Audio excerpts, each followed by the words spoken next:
Jangan lupa like, comment, and subscribe channel YouTube TVRI Bengkulu dan nyalakan lonceng notifikasinya.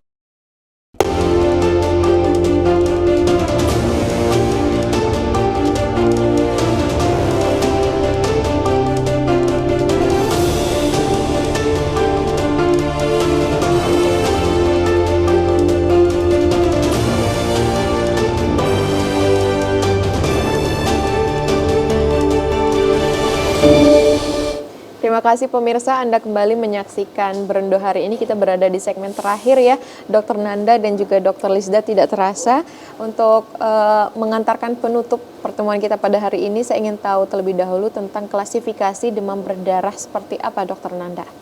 Iya, kalau untuk klasifikasinya sendiri dia dibagi menjadi 3 ya Mbak. Yang pertama itu demam berdarah tanpa warning sign, kemudian yang kedua yaitu kalau yang pertama tadi itu cuman demam aja gitu kan tanpa ada gejala-gejala yang berat lain. Kemudian yang kedua itu dengan warning sign, dimana kalau dengan warning sign ini, nah itulah pada fase warning sign ini pasien perlu dibawa ke rumah sakit.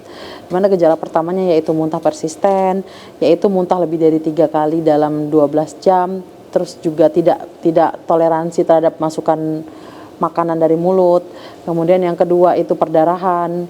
Perdarahan itu bisa jadi perdarahan di mata, perdarahan di mulut, perdarahan di hidung disebut mimisan, perdarahan di mulut disebut dengan gusi berdarah, kemudian juga perdarahan di lambung. Kemudian juga gejala yang ketiga dari warning sign itu ada nyeri perut hebat. Nah, nyeri perutnya ini bukan seperti nyeri perut pada pasien MAH seperti nyeri perut biasa, tapi nyeri perutnya ini dia nyeri perut yang cenderung semakin berat sampai mengganggu aktivitas. Jadi nyeri perutnya itu dari yang ringan, kemudian kok semakin berat sampai dia tidak bisa aktivitas lagi. Kemudian ada gejala lain itu gejala yang dilakukan dengan pemeriksaan oleh dokter, di mana ada hepatomegali, kemudian ada pemeriksaan laboratorium dan lain-lain.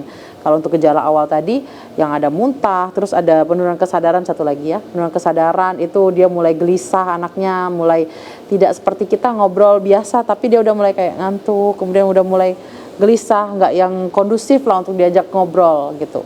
Beda sama rewel ya. Kalau untuk gelisah ini benar-benar yang gelisah tidak tahu kenapa gitu. Pokoknya dia yang kayak gitulah.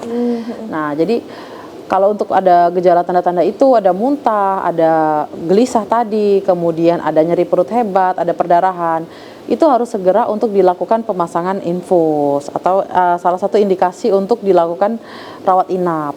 Nah, karena beberapa pasien dengan warning sign itu kan biasanya pasien dengan warning sign itu tidak akan menuju ke gejala severe dengue atau gejala yang berat dari dengue itu jika asupan dari cairan intravena atau dari infus itu tercukupi. Jadi salah satu terapinya itu cairan infus tadi. Jadi kalau dia sudah cairan infusnya cukup, dia tidak jarang pada pasien dengan warning sign itu menjadi fase berat. Di fase berat sendiri ini biasanya pasien sampai ke tidak sadar tadi, penurunan kesadaran gitu. Artinya harapan kita tidak sampai warning sign ya? Iya, betul. Atau kalau memang warning sign itu harus segera dibawa gitu untuk tata laksana lanjut oleh dokter. Harus ke dokter secepat mungkin ya, betul. Dokter ya. Baik, kalau dari Dokter Lisda mungkin ajakannya kepada pemirsa di rumah dan seperti apa pesan dan saran juga untuk pemerintah menggaungkan program DBD ini. Oke. Jadi sebenarnya kita ada istilah yang mengubur, menguras dan juga menutup ya. Itu memang tidak hanya kita gunakan untuk kasus DBD saja, tetapi itu bisa kita pakai juga untuk penyakit-penyakit infeksi yang disebabkan sebagai promotornya itu adalah nyamuk gitu. Karena dengan tujuan 3M tadi, mengubur, menutup dan menguras, kita berharap akan memotong atau memperkecil resiko memutuskan mata rantai dari penyebaran jentik-jentik nyamuk yang akan berkembang menjadi nyamuk dewasa gitu. Salah satunya adalah Aedes aegypti. Jadi buat pemirsa yang menonton hari ini boleh dilakukan gerakan atau tindakan 3M, dan ini sebenarnya sudah didengungkan oleh pemerintah berkali-kali ya, mengubur, menguras, menutup gitu ya. Dan paling sederhana sekali, jangankan dulu di halaman deh, di kamar pribadi ya. Jadi Gantungan kamar baju pribadi ya, dokter, ya. tolong Betul Mbak, itu iya, sarang nyamuk itu Dok. sarang sekali kalau dibuka ya. Jadi gak usah dulu jauh-jauh di kamar pribadi sendiri, anak kosan tentunya kalau yang menonton, yang masih single, yang ngekos gitu ya, ya termasuk Helda Termasuk mungkin ya. saya ya, dokter ya. Jadi itu tolong di borderline gitu ya, harus dari yang terkecil sendiri, kamar kita dulu. Udah kita pastikan kita tidak menumpuk barang, baju bekas dan lain sebagainya.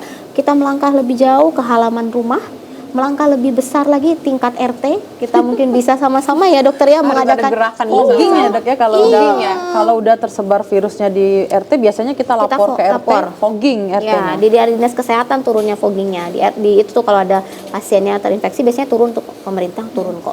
Dia akan memfogging. Ada lagi untuk timbunan air yang tidak bisa dijangkau Dok dengan abate ya Dok. Iya, dengan penaburan bubuk abate. Biasanya dapat dari puskesmas juga. Ya, artinya untuk penanganan ini tidak hanya satu orang ya, Iya. tapi Iya, dibutuhkan betul. stakeholder untuk membantu penanganan dari demam Kadang nyamuk tuh dari tetangga juga Mbak soalnya Mbak. Betul sekali, artinya kita harus bisa- kesadaran Betul, bersama-sama semua. ya, Iya, Dokter Nanda dan juga Dokter Lisda. Iya, Baik, betul banget. terima kasih Dokter Nanda dan Dokter Lisda sudah memberikan edukasi yang sangat menarik dan penting kepada pemirsa di rumah. Kita bisa menarik kesimpulan bahwasanya untuk menghindari DBD ini kita harus menjaga lingkungan, dan itu tidak hanya dilakukan oleh individu saja, tapi untuk dilakukan bersama-sama. Saya Helda Amelia undur diri pemirsa, terima kasih dan sampai jumpa.